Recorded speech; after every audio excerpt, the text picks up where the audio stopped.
Olá, sejam todos muito bem-vindos à revisão de véspera para PGM Vitória aqui no Aprovação PGE. Mas antes de começarmos, deixa eu dar um recado especial. No dia 14 de outubro, 14/10, isso mesmo, nós apresentaremos o nosso acesso total Procuradorias aqui no nosso YouTube. E quem estiver conosco terá um desconto especial. Então não perde tempo, clica no link que está aqui na descrição desta aula e você se inscreverá na lista VIP. E agora, uma boa revisão para PGM Vitória. Oi, gente! E aí, como vocês estão? Espero que muito animados. Para quem não me conhece, professora Mariana Costa na área. Estou de mãos dadas com vocês nessa reta final. Prova da PGM Vitória chegando e hoje faremos uma super revisão de direito empresarial, tá? Lembrando que no edital de vocês, tá? Direito empresarial, ele veio como? Veio pronto, preparado e querendo prova. Um edital extenso em matéria de direito empresarial. Muito embora ele tenha vindo lá juntinho de direito civil, foi um edital extenso em matéria de direito empresarial, mas não é motivo para desespero. Hoje destaquei os principais pontos da nossa matéria, considerando os principais pontos como todo da matéria, o que é mais importante em direito empresarial, as decisões mais recentes dos tribunais superiores, o modo que a FGV costuma cobrar o direito empresarial nas provas dela e, principalmente, gente, o que é importante em direito empresarial para o exercício da futura funções de vocês. Para o exercício da Procuradoria Municipal, o que é importante em matéria de direito empresarial. Então, a partir desses pressupostos, eu fiz uma seleção de temas que eu tenho certeza absoluta. Vocês me acompanhando, estando comigo hoje, vocês vão gabaritar direito empresarial e vão garantir a tão sonhada aprovação, tá? Em caso de dúvida, não hesitem. Coloquem aqui nos comentários do vídeo ou ficarei também muito honrada, muito feliz se vocês conversarem comigo lá no meu Instagram, @prof.marianacosta. Vamos trocar uma ideia, tirar as dúvidas, deixar cada um afiadíssimo, pronto para a prova de direito empresarial, gente. Olha só. Antes de começar o assunto, o conteúdo propriamente dito, eu queria fazer uma reflexão. Muito embora as provas cada vez mais estão exigindo dos candidatos uma interdisciplinariedade, por exemplo, vai ser exigido lá implicitamente, lá na prova de tributário, de processo civil, de constitucional, vão ser exigidos conhecimentos sobre o direito empresarial, da mesma forma que também vai acontecer o inverso. É importante que vocês se atentem que, no momento de responder as questões de cada disciplina, falando especificamente de direito empresarial, vocês lembrem dos princípios basilares do direito empresarial. Ou seja, eu quero pedir a vocês que, no momento de ler o enunciado, de procurar a assertiva correta em direito empresarial, vocês vão lembrar dos principais princípios de direito empresarial. Quais sejam? Em primeiro lugar, princípio da função social da empresa. A empresa, seja ela uma sociedade empresária, seja um empresário individual, ele tem um papel relevante, importantíssimo para a engrenagem de um Estado. Papel indispensável na economia de uma nação, de um Estado. Então, é sempre partindo da função social da empresa que a gente vai encontrar as respostas corretas. Da mesma forma, estou respondendo a questão de direito falimentar. Falou a questão em falência, recuperação judicial, recuperação extrajudicial. Qual é o princípio que vamos lembrar? Princípio da preservação da empresa. Importantíssimo sempre pensar que, na dúvida, a empresa há de ser preservada, tá? Um outro princípio que eu acho que é muito importante também a gente lembrar, considerando que se trata de um fundamento da República Federativa do Brasil. Está lá no nosso artigo 1º da Constituição. A República Federativa do Brasil, formada pela união indissolúvel dos Estados, municípios e do Distrito Federal, constitui-se em Estado Democrático de Direitos e tem como fundamentos, olha só, inciso 4º do artigo 1º da nossa Constituição, valores sociais do trabalho e da livre iniciativa. Livre iniciativa como um princípio importantíssimo do direito empresarial. Então, merece destaque esses 3 princípios. Lembrem deles quando estiverem respondendo as questões de direito empresarial. Tá legal, gente? Olha só. Trazendo especificamente o que é que a FGV ama em direito empresarial. Primeiro ponto importantíssimo, sempre direito societário. Certeza de questão de direito societário na prova de vocês. Dentro de direito societário, quais são as 2 principais os dois principais tipos societários, principalmente para a prova. Sociedade limitada, ou seja, sociedades que estão no nosso Código Civil e que têm uma série de características que eu vou trazer, mas também a sociedade anônima. E existe, entre a sociedade anônima e a sociedade limitada, uma figurinha que, especialmente a partir de 2019, poucas pessoas lembram, que é o seguinte, olha só, as sociedades unipessoais. Desde 2019, muito se fala do enterro da Eireli, tá? Eireli morreu, não existe mais. A empresa individual de responsabilidade limitada, que era constituída por um único sócio, morreu. E, no lugar dela, veio a nossa sociedade limitada unipessoal. Ou seja, a sociedade limitada tradicional, composta por uma única pessoa. Um único componente no seu quadro societário. Só que, gente, presta atenção. Muito antes da sociedade limitada unipessoal existia em nosso ordenamento jurídico uma outra sociedade constituída por uma única pessoa, que é a sociedade subsidiária integral, prevista lá na 6404/76, a nossa lei das sociedades por ações, certo? Também existe uma terceira pessoa, talvez não seja uma aposta propriamente dita da prova, mas é bom vocês conhecerem. Existem lá no Estatuto da OAB, a Lei 8906 de 94, a lei que nos traz o Estatuto da Advocacia e a própria Ordem dos Advogados do Brasil, ela traz a possibilidade de uma sociedade unipessoal para o exercício da advocacia. Lembrando que sociedade para o exercício da advocacia não se trata de uma sociedade empresária, é uma sociedade simples, mas é uma sociedade simples formada por uma única pessoa. Ela pode ser uma sociedade formada por vários sócios, obviamente, mas também existe essa pessoa, essa figurinha no nosso ordenamento. Portanto, conclusão, a nossa sociedade limitada unipessoal não é uma inovação no ordenamento jurídico brasileiro, tá? Ela já existia de outras duas maneiras. Vamos falar principalmente das empresárias, agora com calma. Olha só, falando da sociedade limitada como um todo, qualquer sociedade limitada, ela vai estar prevista no artigo 1052 do nosso Código Civil, e o artigo nos traz as principais características da sociedade limitada. Quais sejam? Primeiro, capital dividido em cotas, responsabilidade dos sócios restrita ao valor de suas cotas, porém, contudo, todavia, todos os sócios vão responder solidariamente pela integralização do capital social. Ou seja, regra geral, cada sócio vai ter a sua responsabilidade limitada ao valor da cota dele. Ocorre que, não havendo ainda a integralização, ou seja, se todos os sócios não tenham ainda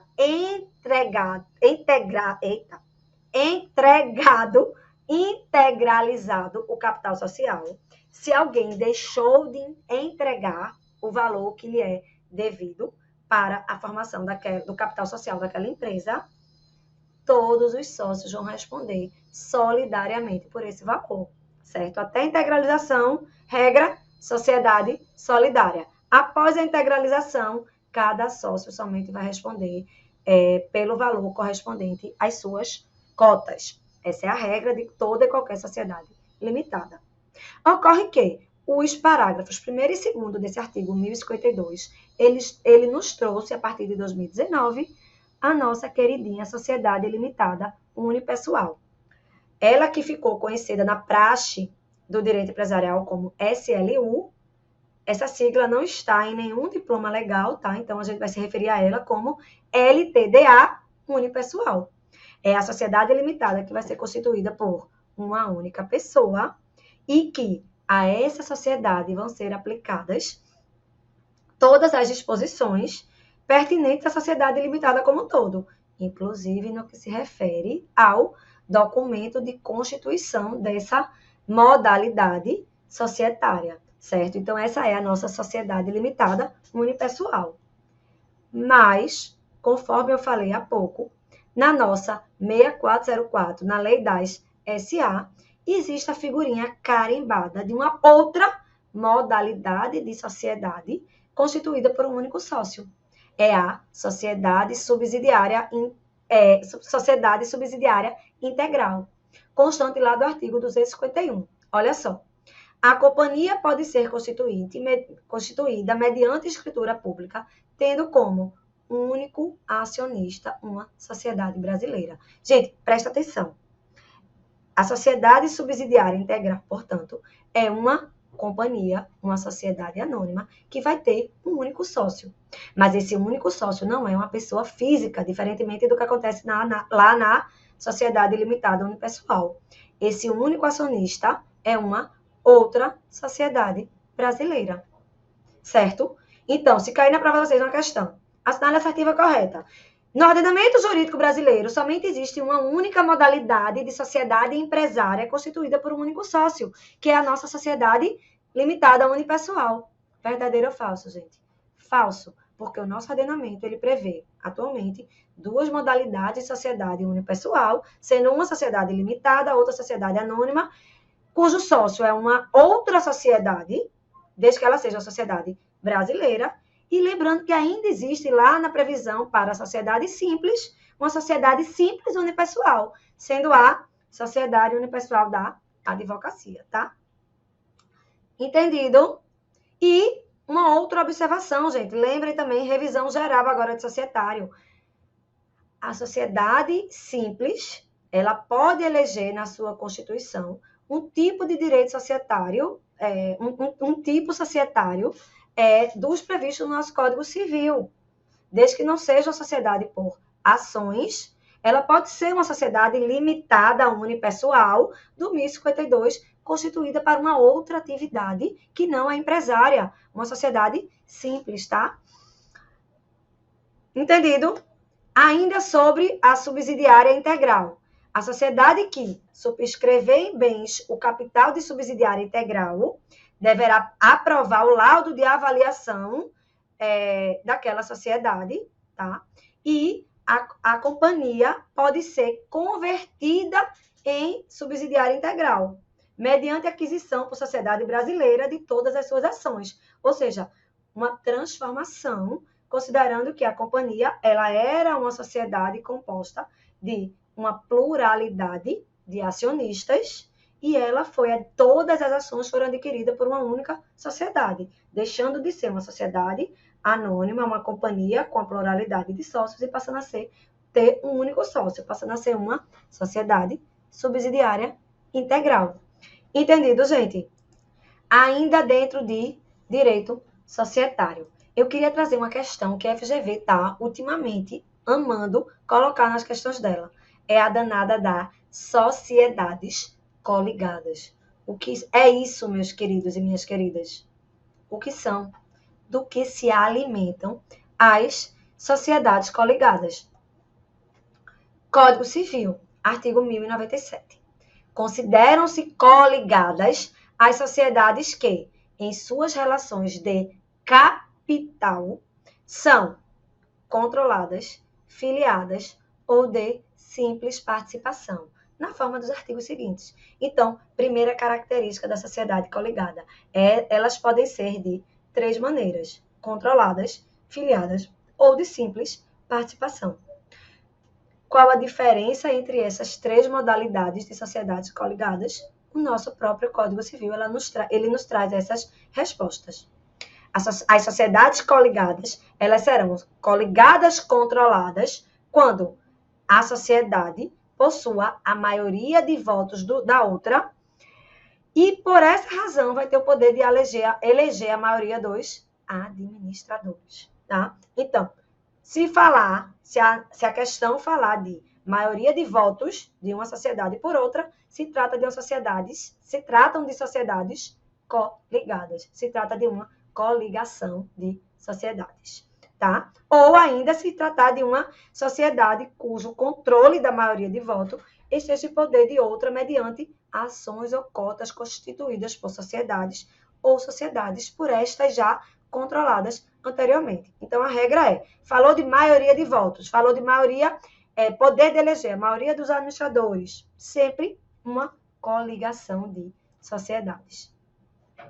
Se a questão, por outro lado, falar de filiada, vai ser a modalidade de coligação que não é controlada, mas ela vai ser apenas coligada. Por quê?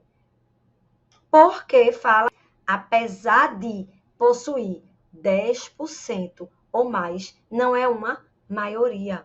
Maioria é a nossa coligada controlada. Tem 10% das cotas.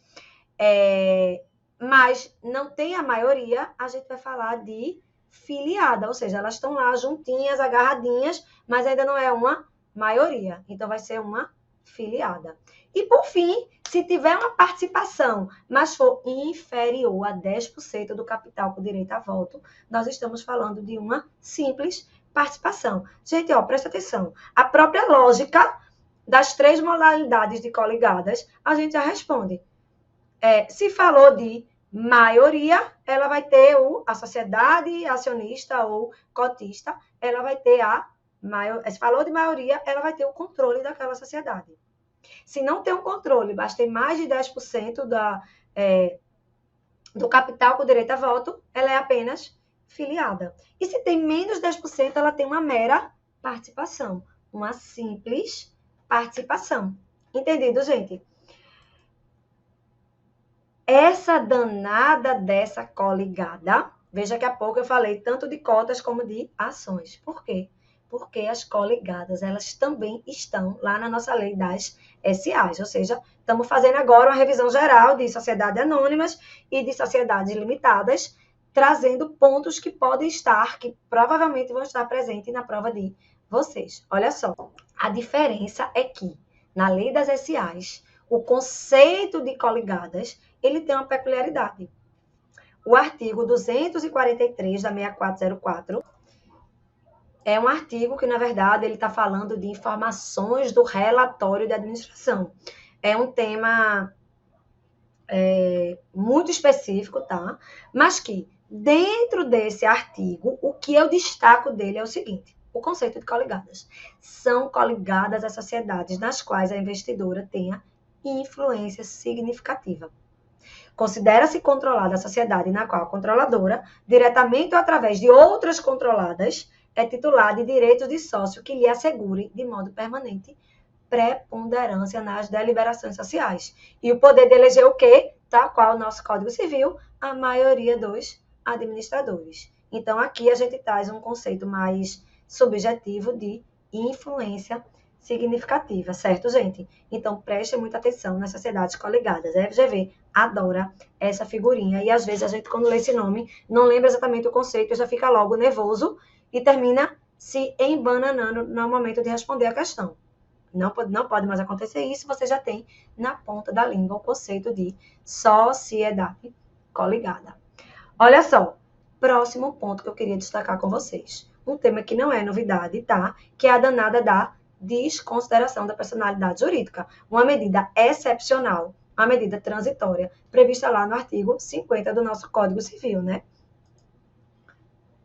Mas qual é a origem da desconsideração da personalidade jurídica? Primeiro, é importante a gente lembrar, esse artigo ele foi recentemente, quer dizer, não tão recentemente, né? Mas ele foi acrescentado no nosso Código Civil, é o artigo 49A, segundo o qual a pessoa jurídica não se confunde com os seus sócios, associados, instituidores ou administradores, certo? No parágrafo único desse 49A, a gente tem a autonomia patrimonial das pessoas jurídicas. Esse artigo ele é uma consequência da Lei de Liberdade Econômica, tá? E ele fez questão de trazer para a gente também um pouco dos próprios princípios do direito empresarial. Olha só, a autonomia patrimonial das pessoas jurídicas é um instrumento lícito de alocação e segregação de riscos estabelecido pela lei com a finalidade de estimular empreendimento, gerar empregos, tributo, renda e inovação em benefício de todos. Reflexo da danada da função social para a empresa, que eu já falei dela para vocês aqui hoje, tá? E aí, nesse 49A, a gente tem a autonomia patrimonial. Então, a regra é, somente vai responder pelas consequências do exercício da atividade empresária é o patrimônio daquela pessoa jurídica. Mas, no nosso artigo 50, a gente tem a exceção. Em caso de abuso de personalidade jurídica, esse abuso ele vai ser caracterizado pelo desvio de finalidade ou pela confusão patrimonial. Pode o juiz, sempre, a requerimento da parte ou do Ministério Público, ou seja, não existe a possibilidade de desconsideração de ofício. O Ministério Público, somente quando lhe couber intervir no processo, vai desconsiderar a personalidade jurídica para que os efeitos de certas e determinadas relações de obrigações sejam estendidos aos bens particulares de administradores ou de sócios daquela PJ, beneficiados direta ou indiretamente pelo abuso. Então, dentro dessa revisão de desconsideração, o que é que eu trago para vocês? Primeiro, sempre desconsideração é transitória, não é encerramento daquela pessoa jurídica, para os efeitos de certas e determinadas relações de obrigações. Ou seja, é sempre pontual, sempre há requerimento da parte ou do MP quando ele tiver poder de ação naquela demanda. E somente em duas situações, desvio de finalidade ou confusão patrimonial, sendo desvio de finalidade quando a empresa ela se afastar da licitude, da finalidade daquela empresa, para o exercício de... se afastou da função primordial, da finalidade daquela empresa, para chegar a se aproximar da ilicitude. Não pode. Ou quando houver confusão patrimonial, quando os bens dos sócios começarem a se confundir com os bens daquela sociedade, tá? E sempre atingindo apenas os sócios ou o administrador que se beneficiou pela ilicitude, pelo desvio de finalidade ou por aquela confusão patrimonial. Tá legal, gente? Esse é o conceito geral de desconsideração da personalidade jurídica, tá? Os parágrafos desse artigo 50, eles nos trazem esses conceitos que eu acabei de trazer. Primeiro, o conceito de desvio de finalidade é quando a utilização daquela pessoa jurídica está trazendo prática de atos ilícitos de qualquer natureza. E a confusão patrimonial. A lei, ela trouxe alguns exemplos, lembrando que não é um rol taxativo. Por quê? Cumprimento repetitivo pela sociedade de obrigações dos sócios, ou seja, está pagando todo mês o condomínio do prédio onde o sócio mora, está abastecendo o carro pessoal daquele sócio, está pagando as funcionárias, as empregadas domésticas daquele sócio, o cartão de crédito. Então, aí é o cumprimento repetitivo de obrigações pessoais daquele sócio. Se está havendo transferência de ativo e passivo sem contraprestação. Nesse caso, precisa ter essa transferência de valor relevante, significante, tá? E aí eu digo que é um rol exemplificativo, porque no inciso 3º desse parágrafo 2º, a gente tem outros atos de descumprimento daquela autonomia patrimonial. Então, essa é a regra geral. É importante a gente lembrar que existem algumas modalidades de desconsideração. Inciso 3º nos traz a modalidade de desconsideração inversa da personalidade jurídica daquela empresa, que é quando, ao invés da sociedade estar fazendo jus, o sócio está fazendo jus da personalidade da sociedade, do patrimônio daquela sociedade, o sócio passa o patrimônio pessoal dele para aquela sociedade inversamente. Ele tenta se excusar, tenta fugir das obrigações pessoais dele, transferindo o patrimônio dele para aquela sociedade. O exemplo clássico de desconsideração inversa da personalidade jurídica é quando uma união estável ou um matrimônio, um casamento, ele está chegando ao fim e o sócio, para não compartilhar, dividir o patrimônio pessoal dele, ele passa o patrimônio pessoal dele para a sociedade, ou seja, ele pretende proteger o patrimônio pessoal da pessoa jurídica daquela sociedade. Então, olha aí, também se aplica a extinção, o disposto nos parágrafos 1º e 2º Ou seja, o desvio de finalidade ou a confusão patrimonial também se aplica à extinção das obrigações do sócio ou de administradores à pessoa jurídica.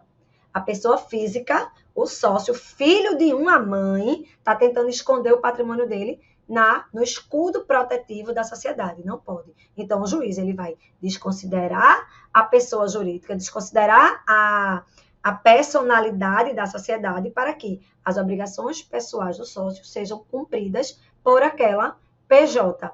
Certo, gente? Essa é a desconsideração inversa. Esse artigo 4º, ele traz a desconsideração da personalidade jurídica, a possibilidade de desconsiderar a personalidade jurídica quando se tratar de um grupo econômico. Ou seja, a sociedade controladora, uma outra sociedade, existe a sociedade controladora, é as nossas coligadas, que a gente falou há pouco. Existe uma sociedade controladora, existem outras sociedades ligadas, interligadas, como um grupo econômico. É possível que exista a desconsideração da personalidade jurídica de um grupo econômico para que uma outra sociedade do grupo que está se beneficiando da confusão patrimonial ou de desvio de finalidade de uma outra sociedade do grupo, ela tenha a personalidade desconsiderada e ela cumpra as obrigações da coleguinha. Então, a desconsideração dentro de um grupo econômico. É possível sim. Então, aqui vai haver a responsabilização das sociedades integrantes, responsabilidade solidária, uma vez havendo essa desconsideração, certo, gente? Agora, muita atenção. Não é simplesmente pelo fato de existir o grupo econômico que automaticamente vai haver essa desconsideração. A mera existência do grupo por si só, não havendo desvio de finalidade ou confusão patrimonial, não autoriza a desconsideração da personalidade jurídica. Ou seja, regra geral, existia um grupo econômico. Regra geral, cada sociedade daquele grupo vai responder pelos seus próprios BOs, certo?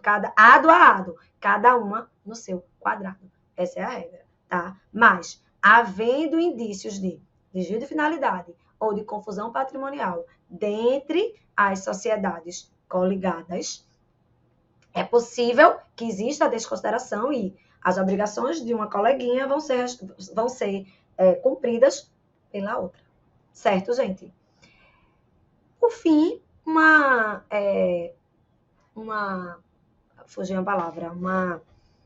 bondade do legislador, ele nos trouxe uma outra maneira de entender o desvio de finalidade, que é a mera expansão ou alteração da finalidade original de uma empresa, não é por si só um desvio de finalidade. Já caiu em provas da FGV a seguinte assertiva.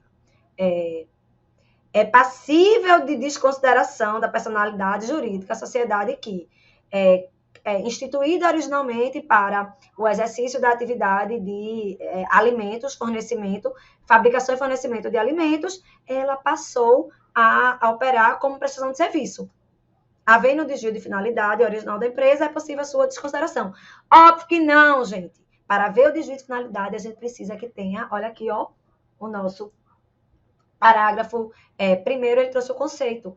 O propósito, a finalidade da empresa não pode ser lesar credores e prática de atos ilícitos. Somente vai haver o destino de finalidade se houver essa aproximação com a ilicitude, tá? Ou seja, a pessoa foi criada para fazer uma coisa e no meio do caminho entendeu que ia dar mais... A pessoa que eu estou dizendo é a pessoa jurídica. Ela foi criada e no meio do caminho ela entendeu que ia ser mais exitosa a prática profissional dela, se ela mudar, o objetivo todo mundo pode mudar, gente. Eu acho que quantos coleguinhas nós temos aqui buscando uma mudança profissional através da aprovação na prova da PGM Vitória. Eu tenho certeza da aprovação de vocês, tá, gente? Então, assim, essa é a regra.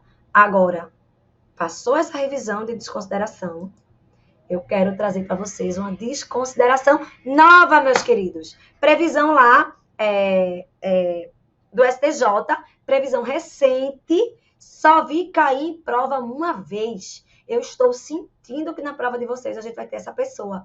É a desconsideração positiva da personalidade jurídica. Ela foi reconhecida pelo STJ recentemente. É o seguinte, presta atenção, acompanha o raciocínio comigo. É possível a desconsideração da personalidade jurídica que, ao invés de trazer um benefício na execução, ela vai estar sendo positiva para o devedor. Ela vai impedir que um bem da sociedade seja executado para o pagamento de um credor por conta presta muita atenção aqui, por conta da impenhorabilidade de um bem de família. A situação é a seguinte: um imóvel da sociedade, tá? Uma sociedade devedora que teve a desconsideração, a sociedade devedora que teve o encontro de um bem daquela sociedade apto ao pagamento da dívida, teoricamente, ele não vai servir para o pagamento da dívida. Por quê? Porque ele é utilizado pelos sócios como moradia. Nesse caso, não vai haver, configurada uma confusão patrimonial, mas para proteger a moradia daquela família que não tem outro bem em seu nome daquele sócio, o bem ele vai ser tornado impenhorável. Ele vai ser protegido, muito embora seja um bem da sociedade, a desconsideração ela vai existir para, vamos dizer assim, entregar aquele bem ao sócio morador. Olha só. Desconsideração positiva da personalidade jurídica para proteção de um bem de família, moradia do sócio. A autonomia patrimonial da sociedade, princípio basilar do direito societário, configura uma via de mão dupla. O reconhecimento do STJ é que uma desconsideração ela pode ser benéfica para o devedor, de modo a proteger, nos termos da legislação de regência, o patrimônio dos sócios e da própria pessoa jurídica. A imperabilidade da Lei 8009 de 90, ainda que tenha como destinatários pessoas físicas, merece ser aplicada a certas pessoas jurídicas, às firmas individuais e às pequenas empresas com conotação familiar, por exemplo, por haver identidade de patrimônios, tá? Então, presta atenção. É possível a desconsideração positiva da personalidade jurídica quando a execução dos bens sociais não vai atingir o imóvel que funcione como moradia de um sócio, desde que aquele sócio não tenha, obviamente, outro bem em seu nome. Manutenção do patrimônio mínimo daquele devedor, especialmente, obviamente, o bem de família, o imóvel que funciona como sua única moradia. Certo, gente? Bem, esses são os pontos que eu acredito que vocês precisem conhecer dentro de direito societário, merecem nossa atenção especial, porque podem vir na prova de vocês e são pontos diferentes, pontos inovadores, que a FGV pode sim exigir esse conhecimento de vocês. Agora, gente, eu elegi um tema que eu acho muito importante e que eu tenho visto cada vez mais esse tema ser cobrado dos candidatos, que são as microempresas e as empresas de pequeno porte. Elas estão lá na Lei Complementar 123 de 2006. Prestem atenção, esse tema vai estar não só na prova de empresarial, mas também vai estar na prova de vocês de direito tributário, certo? Lembrando que microempresa e empresas de pequeno porte não são tipos societários. Elas são classificações para efeitos fiscais, tá? Tipo societário, a gente só tem os tipos previstos no nosso ordenamento jurídico, no nosso Código Civil. Quais sejam? Revisão zaça agora, bora lá. Trazendo os pontos de direito societário para vocês lembrarem. Quais são os nossos tipos societários? Nós temos as sociedades lá no Código Civil da gente, tem lá as sociedades personificadas e as sociedades não personificadas. Sociedades não personificadas. Sociedade em comum, que é aquela sociedade que ainda está em fase de preparação. É uma sociedade que está em fase de nascimento, de gestação. Ela está se organizando para ser registrada e passar a ser uma sociedade personificada. E tem a nossa sociedade em conta de participação, que é aquele tipo societário no qual, apesar não exista formalmente a constituição de uma personalidade jurídica, tá? Ela existe.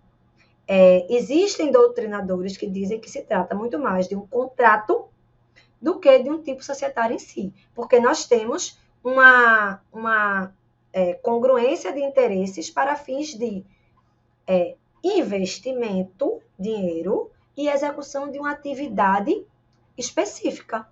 É o caso muito comum que a gente vê os contratos das startups, aquelas empresas de tecnologia, onde a gente tem um monte de menino novo, recém-formado, até na faculdade ainda, com ideias inovadoras, mas eles não têm o quê? Capital para investir, para desenvolver a ideia deles. Então, eles constituem uma sociedade em conta de participação, onde os sócios e investidores, os participantes, eles aportam o capital financeiro e eles não participam do exercício da atividade empresária. Eles só têm um único dever, que é entregar o dinheiro, e um único direito, que é receber o lucro advindo desse investimento. E na sociedade em conta de participação, nós temos o sócio ostensivo, que é o sócio que, em nome próprio, por sua conta e risco, ele exerce propriamente a atividade empresária. Então, ele é o sócio ostensivo de responsabilidade ilimitada. Sócio ostensivo é quem efetivamente, ostensivamente executa o objeto daquela sociedade, e o sócio participante, ele é tão somente um mero investidor. Essas são as duas modalidades de sociedades não personificadas constantes do nosso Código Civil. Já as sociedades personificadas da nossa legislação são elas as duas principais que eu já falei, a sociedade anônima e a sociedade limitada. Nós temos um outro exemplo de sociedade com capital constituído em ações, que é a sociedade em comandita por ações. Apesar dela estar prevista, ela está mencionada no nosso Código Civil, assim como a sociedade anônima. Elas duas, sociedade anônima e sociedade por ações, são regidas pela 6404/76 e destrinchadas no nosso Código Civil, nós temos a lei da sociedade limitada, que já falamos, a sociedade em comandita simples e a sociedade em nome coletivo. Essas são as possibilidades de sociedades constituídas para o exercício da atividade empresária, tá? Nós temos também uma outra sociedade no nosso ordenamento jurídico, que é a sociedade simples, a sociedade cujo conceito é um conceito por exclusão. É a sociedade que não desenvolve uma atividade empresária, tá? Então, sociedade empresária, o exercício da empresa. Sociedade simples, qualquer outro objeto social, desde que não seja a empresa. É o caso dos psicólogos, dos médicos que se reúnem em sociedade, que não constituem o elemento de empresa, mas elas objetivam o exercício profissional, ou seja, o ofício para o qual elas pretendem desenvolver economicamente as suas funções, tá? Então, esses são... não estava previsto no cronograma da nossa aula de hoje, mas achei importante trazer essa revisão dos tipos societários. Conclusão: microempresa e empresa de pequeno porte não são tipos societários, mas elas se constituem para efeitos da Lei Complementar 123 de 2006, com as seguintes características. Olha só. Considera-se microempresa ou empresa de pequeno porte a sociedade empresária ou a sociedade simples. Aí, no artigo 3º, não foi retirada ainda a empresa individual de responsabilidade limitada, mas vocês lembrem que Eireli não existe mais, morreu, está enterrada, sacramentada no cemitério dos mortos, tá? Devidamente registrada no registro de empresa ou no registro civil, tá? Ou seja, pode haver uma microempresa, uma empresa de pequeno porte, que não seja empresa, desde que, primeiro, no caso da microempresa, ela tenha receita bruta igual ou inferior a R$ 360 mil. Essa é a nossa microempresa. Ela era chamada antes muito de ME, né? Não existe mais essa menção à microempresa. E a receita dela seja até R$360 mil no ano, tá? Então, você pega 360 mil e divide por 12 para ver qual o valor que ela pode ter máximo por mês, tá? Gente, aqui pode entrar tanto empresário individual como sociedade simples e sociedade empresária. Não entra aqui tudo que eu falar a partir de agora não pode de jeito nenhum ser uma sociedade por ações, ou seja, sociedade anônima, sociedade em comandita por ações, não pode de modo algum se enquadrar como microempresa ou como empresa de pequeno porte. Tá legal, gente?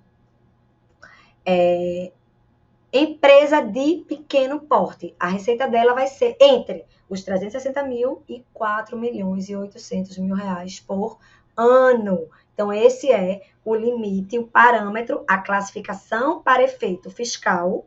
Aí, em efeito fiscal, entrando efeitos tributários, efeitos trabalhistas, efeitos previdenciários, tá, gente? Então, até 360 mil, microempresa. Entre 360 mil e 4 milhões e 800 mil reais ao ano é a empresa de pequeno porte, que também era conhecida como EPP. Mariana, esse artigo 3º esqueceu uma pessoa que a gente fala tanto e que pode cair também na minha prova. Quem é? O MEI, o microempreendedor individual. Microempreendedor. Ó, meu cachorro tá na porta chorando, louco para aprender direito empresarial.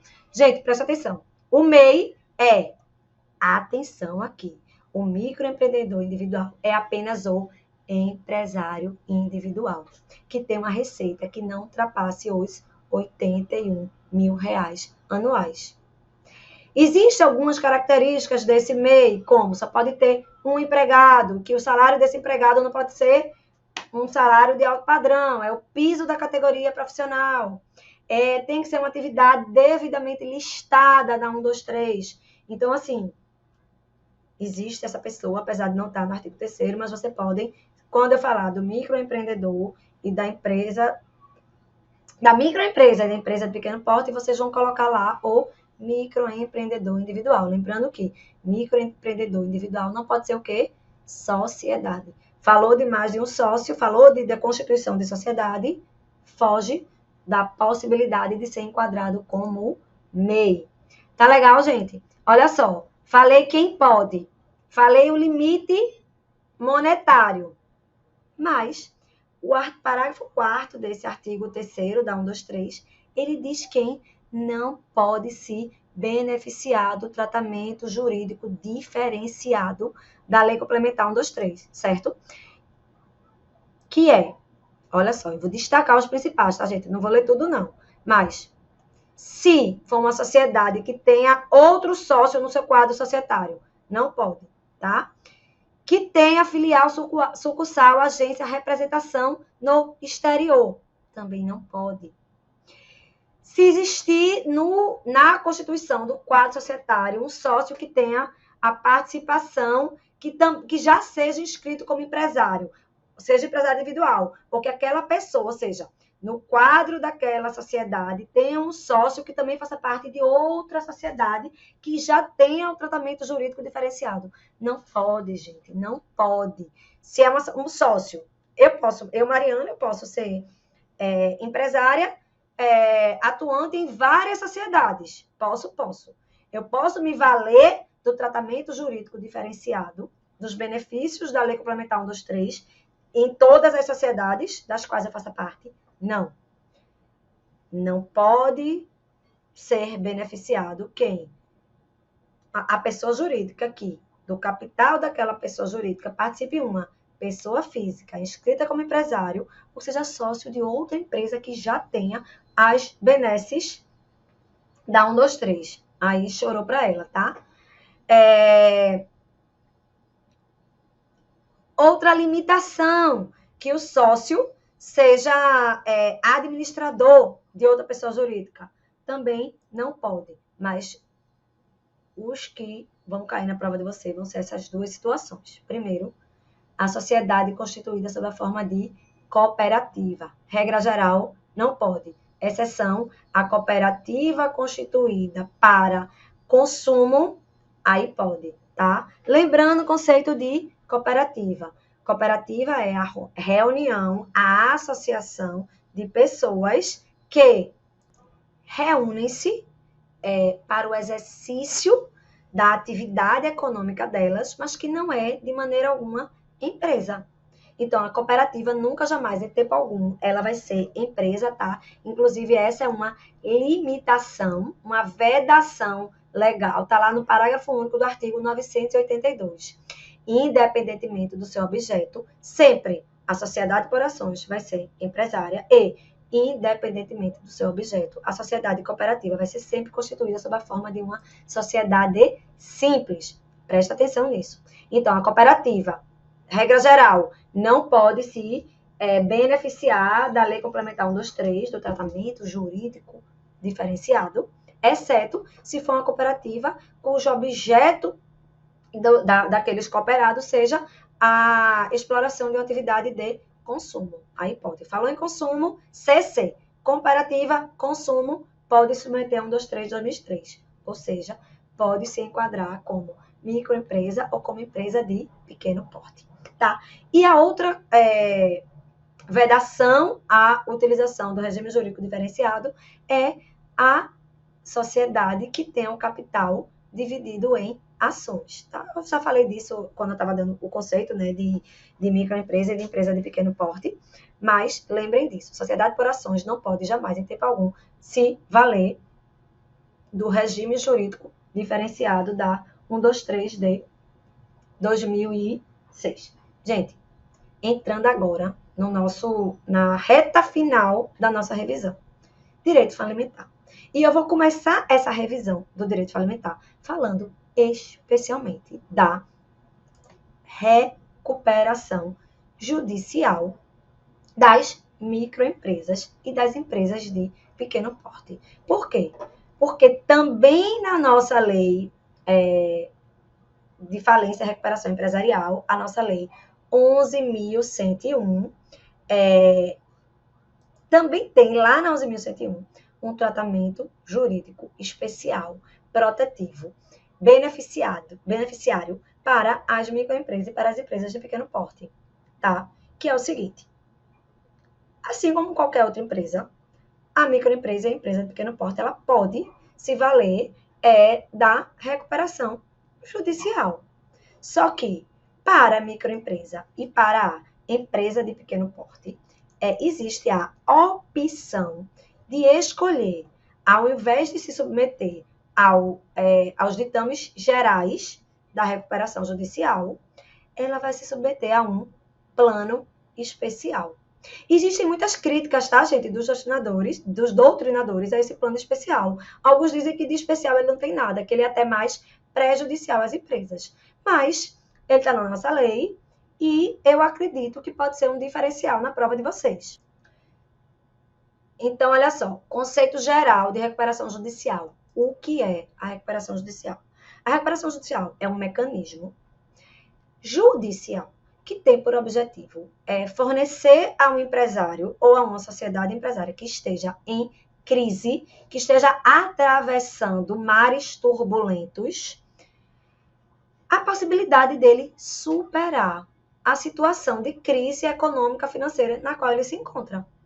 O objetivo da recuperação judicial é não encerrar as atividades daquela sociedade, é dar um freio de arrumação para que o empresário ele possa manter a empresa dele, manter a sua fonte produtora, o emprego dos trabalhadores, o interesse dos credores. Olha aí o princípio da preservação da empresa diante do seu da sua relevante função social. Esse é o conceito de recuperação judicial que consta da 11.101, lá no nosso artigo 47. Esse é o conceito geral de recuperação judicial, certo? Só que aí, gente, presta atenção. Na nossa 11.101, na nossa 11.101, lá no artigo 70 e seguintes, nós temos um plano de recuperação judicial destinado exclusivamente para microempresas e empresas de pequeno porte. Quais são as características e os requisitos para que a empresa ela opte por esse plano especial? Primeiro, que ela não tenha, que ela afirme expressamente na sua petição inicial que ela pretende se valer desse plano especial. Esse é o primeiro requisito. Não é toda empresa classificada como microempresa e empresa de pequeno porte que vai se valer dele, não, tá, gente? Ela precisa optar. Mariana, ela pode escolher o procedimento padrão comum da recuperação judicial? Óbvio, essa é uma opção para ela, tá? Então, ela tem que expressamente, na sua petição inicial, indicar a intenção de fazer valer esse plano especial, tá? Não entram no plano especial os créditos, não vai atingir os planos que não podem ser habilitados tradicionalmente na recuperação padrão, tá? E não entra os créditos ainda não vencidos. Não entra. Outra característica. Mudança, tá, de 2020, da reforma que houve na Lei de Falência e Recuperação Empresarial. Recuperação empresarial, eu falo, não é porque eu estou errando não, tá, gente? Porque a recuperação empresarial, ela engloba tanto a recuperação judicial quanto a extrajudicial. Então, as duas possibilidades, certo? Mas, voltando. Mariana, entra créditos trabalhistas, sim ou não? Sim, desde que eles estejam líquidos e vencidos, certo? Outra característica desse plano especial, o produtor rural, ele pode se fazer valer, assim como qualquer outro empresário, do plano de recuperação judicial especial, desde que, primeiro, ele seja já caracterizado como empresário, tá?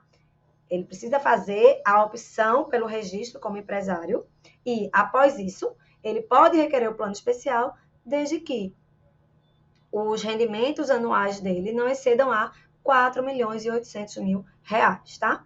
Como qualquer outro empresário, no final das contas, tá, gente? No final, o legislador, né, na alteração, na reforma da 11.101 que ele trouxe, ele quis fazer uma menção expressa à possibilidade do produtor rural fazer valer, utilizar o plano especial desde que tenha a renda até 4.800.000 reais. Gente, presta atenção. Qual é a principal grande característica do plano especial, do plano tradicional de recuperação? É que somente vai haver o parcelamento em 36 parcelas mensais iguais e sucessivas.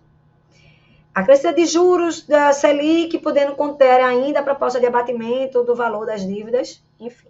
Mas o pagamento vai acontecer em até 36 meses e o prazo máximo para pagamento da primeira parcela vai ser de até 180 dias, contado da distribuição do pedido. Gente, a microempresa e a empresa de pequeno porte, ela precisa obrigatoriamente começar efetivamente a pagar o plano dela em até 180 dias. Então, é por esse motivo que muitas microempresas, empresas de pequeno porte, terminam não optando pelo plano especial, tá? Porque, apesar dela dar um prazo mais rápido, o objetivo do legislador foi terminar em 36 meses para poder começar a trabalhar novamente. Acha que, pelo fato de ser uma microempresa, uma empresa de pequeno porte, o débito é menor, na prática, apesar de ser um débito menor, o faturamento também é menor. Então, talvez isso não seja um benefício tão grande, mas ele existe.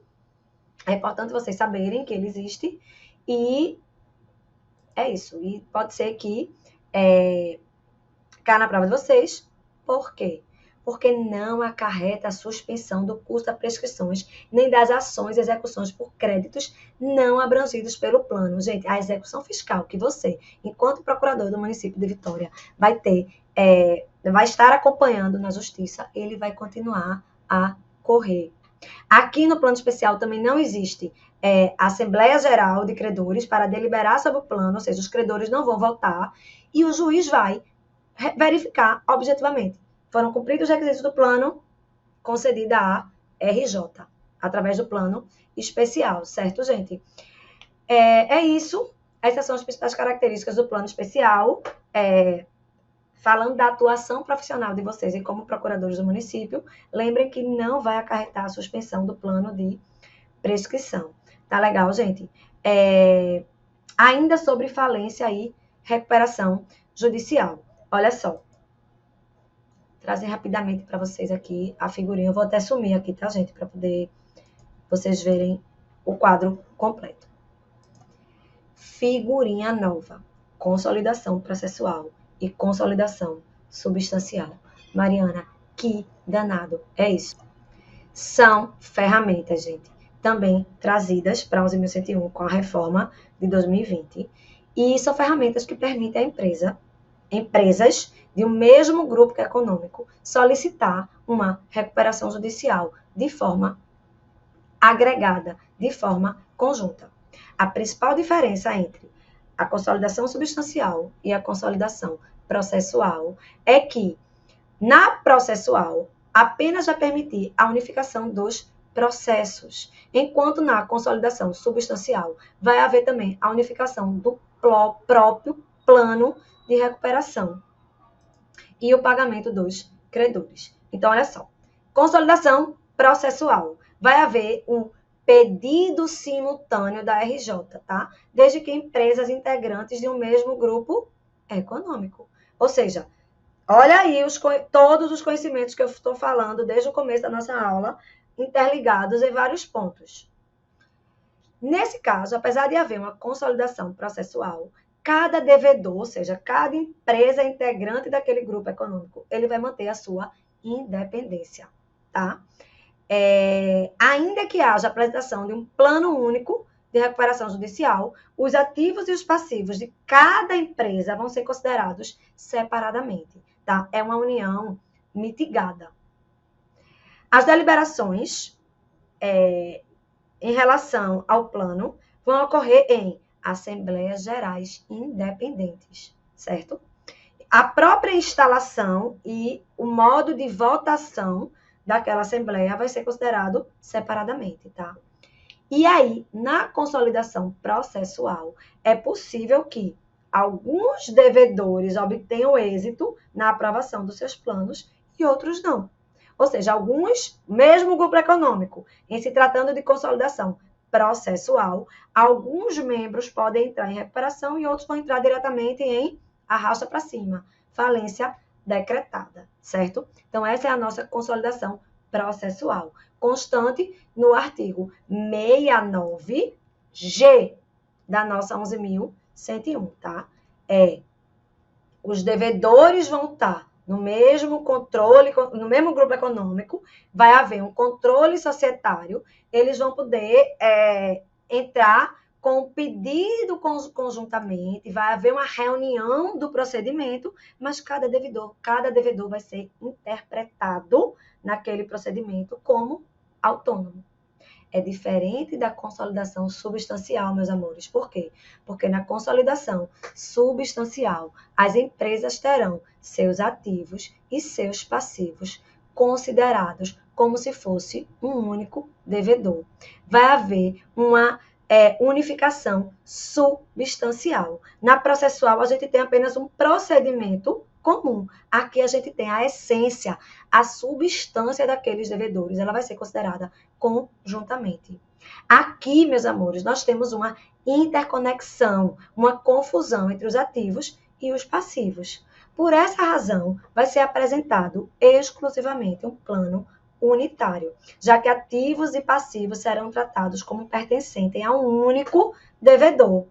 A votação, por via de consequência, vai acontecer conjuntamente, uma única Assembleia Geral para a votação desse plano, que vai ser analisado como em conjunto pelos credores de todos os devedores. E aí, minha gente, ou vai ou racha. Ou todo mundo entra junto na recuperação judicial, ou todo mundo vai de arrasta para cima junto para a decretação da falência. Agora, prestem atenção, que eu não vi uma, nem duas, nem três questões da FGV cobrando isso, não.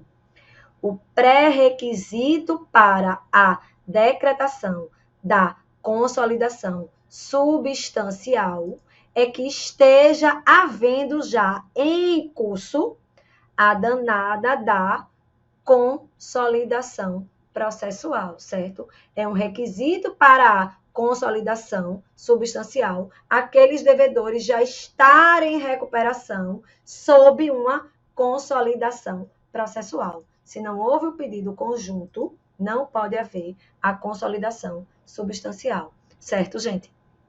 Então, esse é um requisito. Voltei, um requisito importantíssimo.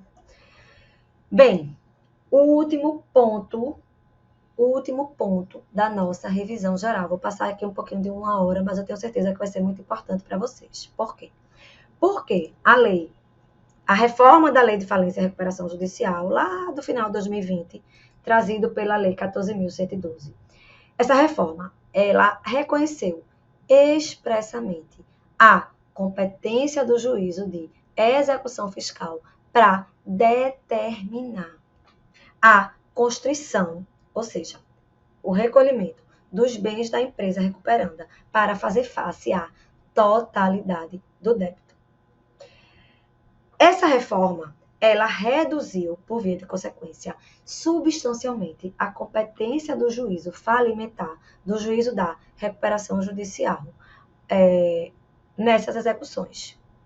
Essa limitação é a de determinar a substituição dos ativos de construção que recaem sobre bens de capital essenciais à manutenção da atividade empresarial até o encerramento da recuperação judicial, tá? Isso foi reconhecido no finalzinho de 2013, inclusive, pelo próprio STJ. Essa alteração da competência do juízo falimentar, tá? Então, atualmente, competência do juízo da execução fiscal a constituição dos bens da empresa, certo? Reduzindo a competência do juízo da recuperação judicial, limitando a competência dele, do juízo do juízo falimentar, do juízo da recuperação, a determinar a substituição do bem. Isso é muito importante que a gente lembre disso. Mas, havendo essa confluência de procedimentos, ou seja, havendo em relação à recuperação judicial, era esse o ponto que eu queria trazer para vocês. Mas, em relação agora, falando especificamente da falência, eu queria trazer para vocês o nosso incidente de classificação de crédito público. Por quê, gente? Porque também foi uma novidade da 14.120, a reforma da Lei de Falência e Recuperação Empresarial, que trouxe o procedimento, apesar de ter havido na recuperação, tá, gente? Eu falei há pouco, acabei de falar dessa limitação das atribuições do juiz, havendo uma execução fiscal e em curso o procedimento da recuperação judicial. Agora, eu estou trazendo para vocês o que é que vai acontecer quando, ainda em curso a execução fiscal, execuções fiscais, e havendo créditos e seja decretada a falência. Artigo 7º-A. Decretada a falência e havendo créditos já inscritos, nós temos um novo procedimento, que é o seguinte: o juiz, ele vai instaurar de ofício para cada fazenda pública credora o incidente de classificação de crédito público. Qual a consequência disso? A fazenda municipal, no caso de vocês, vai ser intimada para, em 30 dias, apresentar diretamente ao administrador judicial ou em juízo, tá? Depende do momento processual, ou seja, ele pode peticionar diretamente nos autos ou entregar diretamente ao administrador a relação completa dos créditos já inscritos em dívida ativa. Esses créditos eles vão estar acompanhados do cálculo, da classificação e das informações sobre a sua situação no momento da entrega efetiva ao juízo da falência, ao juiz falimentar. Olha só essa decisão do STJ após a reforma da lei. Na falência, é vedado que o fisco utilize duas vias processuais para a classificação, a satisfação do seu crédito. Não pode haver o bis in idem executório, tá? Muito embora a gente saiba que na prática termina acontecendo isso, tá, gente? Mas, para efeito da prova de vocês, ele tem duas possibilidades, que é, primeiro, inscrever na falência os seus créditos ou não escrever e continuar o prosseguimento da cobrança diretamente contra os corresponsáveis, tá? Mas, uma vez escolhendo realizar essa inscrição, ele vai ter que, primeiro, o juiz do estado de ofício, em 30 dias, ele vai ter que entregar no juízo falimentar ou diretamente ao administrador judicial quais são os créditos inscritos em dívida ativa, e ele vai ter que apresentar os cálculo, classificação e informações sobre a situação atual daquele crédito. Resumindo tudo o que eu falei aqui, em relação a atribuições do juiz da execução fiscal e atribuições do juiz falimentar. Juízo falimentar, anotem aí. Cálculos, classificação, arrecadação dos bens, realização do ativo e pagamento dos credores. Essas são as atribuições limitadas do juízo falimentar. Do juízo da execução fiscal, existência, exigibilidade, valor do crédito e eventual prosseguimento da demanda, da cobrança contra os corresponsáveis, certo? Então, valor, juízo falimentar não tem nada a ver com isso, ele vai apenas colocar, inscrever e cobrar do devedor, certo? Valor, existência, o juiz falimentar não vai querer saber se existe, não é da alçada dele, foge da sua alçada, certo, gente? Então, essas são as minhas observações. Eu queria trazer para vocês, eu não coloquei aí, mas agora que eu estou terminando, eu queria trazer para vocês algumas decisões sobre decisões recentes do STJ sobre falência e recuperação judicial. Primeiro, é possível a inscrição de crédito em moeda estrangeira, sim ou não? Decisão já agora de 2024, gente. Sim, o crédito em moeda estrangeira deve ser inscrito no quadro geral de credores na própria moeda na qual ele foi constituído. Qual a diferença? É que a habilitação vai ser nesse valor e que no momento da execução ele vai ter que ser convertido para poder a gente chegar no montante em reais. Mas a inscrição no quadro geral de credores vai acontecer, sim, em moeda estrangeira. Decisão da terceira turma do STJ, tá, gente? Que mais? Uma decisãozinha do final de 2011. Apenas para o fim... No final de 2011, não, gente. De novembro do mês 11 de 2023.